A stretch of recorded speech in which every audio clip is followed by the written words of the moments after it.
अमोर फाती का मतलब है लव ऑफ फेट, यानी आपकी लाइफ में चाहे अच्छा हो या बुरा, अगर आपने ग्रेटनेस अचीव करनी है तो आपने दोनों को ही विलिंगनेस और पैशन के साथ एक्सेप्ट करना होगा। ये आइडिया कई स्टोइक्स जैसे एपिक्टेटस और मार्कस ऑरेलियस की राइटिंग्स में मिला है, लेकिन अमोर फाती को सबसे ज़्यादा डिटेल में लिखने वाले और इसे इतना पॉपुलराइज करने वाले फिलोसोफर हैं फ्रेडरिक नीचा, जिन्होंने अपनी बुक एके होमो में लिखा है कि मेरा ह्यूमन ग्रेटनेस का एक फॉर्मूला है जो कि है अमोर फाती, कि एक ग्रेट इंसान अपनी लाइफ में कभी भी कुछ अलग या फिर कुछ आगे पीछे नहीं चाहता। वो अपनी ज़िंदगी की ज़रूरतों और मुश्किलों को सिर्फ झेलता ही नहीं है बल्कि वो उसे सेलिब्रेट भी करता है। हर तरह की परफेक्शनिस्टिक फैंटेसी जिंदगी की मुश्किलों के आगे एक झूठ है और रियलिटी के इस फैक्ट से प्यार ही एक इंसान को ग्रेटनेस की तरफ पुश करता है। अपनी लाइफ के बारे में इस तरह से सोचने से आप अपने आप को पॉजिटिव रिजल्ट्स के ऑब्सेशन से डिटैच कर पाते हो, ताकि आप जो काम अभी कर रहे हो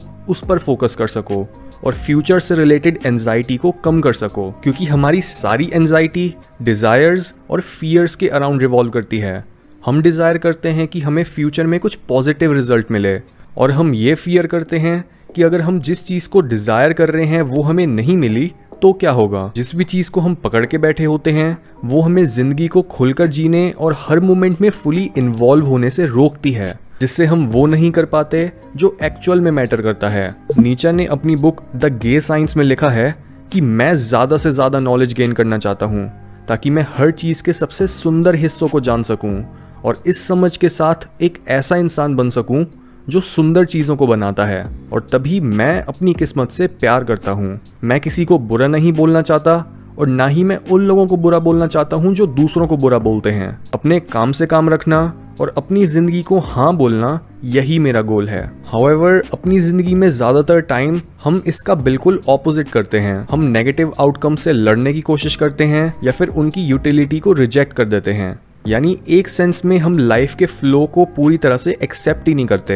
हम अपना काफ़ी सारा टाइम अपनी गलतियों के बारे में सोचते हुए निकाल देते हैं और अपने पास्ट में हुए बुरे हादसों की वजह से अपनी किस्मत को कोसते रहते हैं और विश करते हैं कि काश हमारा पास्ट थोड़ा बेटर होता।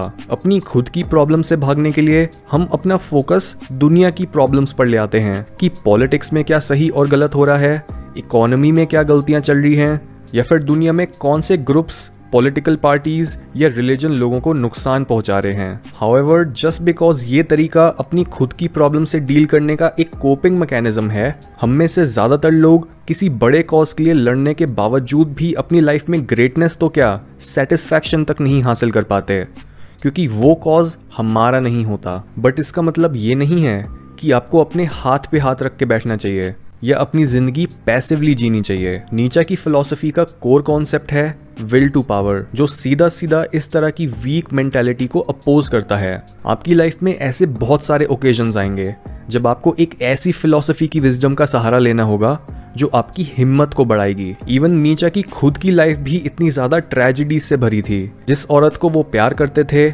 उसने उन्हें रिजेक्ट कर दिया था, उनकी बुक्स बहुत कम बिकती थी, उनके पास हमेशा पैसों की कमी रहती थी और उनकी हेल्थ भी टाइम के साथ साथ खराब होती जा रही थी। और तभी इतनी सफरिंग की वजह से ही नीचा को अमोर फाती का आइडिया इतना पावरफुल लगा, क्योंकि हमारी जिंदगी के बहुत सारे एरियाज हमारे कंट्रोल से बाहर होते हैं। जैसे बहुत से लोग अपनी जिंदगी में हर चीज़ का ख्याल रखते हैं, वो एक्सरसाइज करते हैं, हेल्दी डाइट को फॉलो करते हैं और हमेशा अपने स्ट्रेस को कम रखते हैं, और इसके बावजूद उनके एनवायरनमेंट या जीन्स की वजह से उनको कोई जानलेवा डिजीज़ हो जाता है।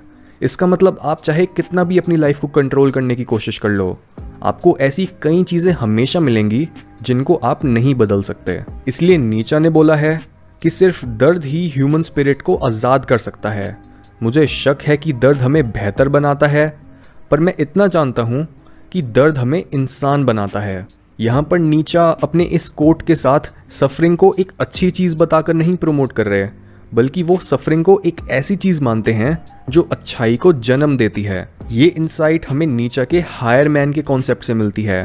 हायर मैन एक ऐसा इंसान होता है जो झुंड को फॉलो करने के बजाय अपना रास्ता खुद बनाता है, अपने डरों का सामना करता है और आम लोगों की तरह एक मीडियोक्रिटी से भरी लाइफ में कंफर्ट ढूंढने के बजाय ग्रेटनेस का पीछा करता है। और हायर मैन ये बात समझता है कि उसकी लाइफ की सबसे बड़ी सक्सेस और सबसे अच्छे मोमेंट्स उसके सबसे खौफनाक एक्सपीरियंसेस से ही जन्मे हैं। इस अंडरस्टैंडिंग के साथ वो एक पेसिमिस्ट की तरह लाइफ को रिजेक्ट नहीं करता, बल्कि वो लाइफ के सबसे ट्रैजिक पार्ट्स को भी सेलिब्रेट करता है, क्योंकि एक इंसान की स्ट्रेंथ इस बात से पता चलती है कि क्या वो ट्रेजेडी के टाइम पर भी हंस सकता है और उस ट्रेजेडी में मीनिंग ढूंढ सकता है। इसका मतलब जब भी कोई अनफेवरेबल सिचुएशन आए जिससे आपकी लाइफ मुश्किल होती है, तो उसमें भी ब्यूटी ढूंढने की कोशिश करो और सोचो कि आप उस सिचुएशन से क्या सीख सकते हो। जैसे अगर आप एक लॉन्ग टर्म रिलेशनशिप से बाहर निकलते हो तो आप सोचते हो कि आप अकेले कैसे रहोगे। शुरू में आपको आपके एक्स पार्टनर की याद आती है, पर टाइम के साथ साथ जब आप सिंगल रहने के एक्सपीरियंस को और एक्सप्लोर करते हो, तब आप उससे प्यार करने लगते हो और उसके पॉजिटिव एस्पेक्ट्स को भी देखने लगते हो। और काफ़ी सिमिलर चीज़ उन लोगों के साथ होती है जो बोलते हैं कि वो हमेशा सिंगल रहेंगे, पर जब वो किसी भी रीज़न से एक रिलेशनशिप में आते हैं तब वो बोलते हैं कि एक्चुअल में ये उतना बुरा भी नहीं है। यानी जिस किसी भी डायरेक्शन में आपकी लाइफ जाए, अगर आप उसे एक्सेप्ट कर लो तो आप उसमें कुछ अच्छा ढूंढ सकते हो। हर नई सिचुएशन जिससे आप दूर भागते हो उसमें कई छुपी अपॉर्चुनिटीज़ होती हैं।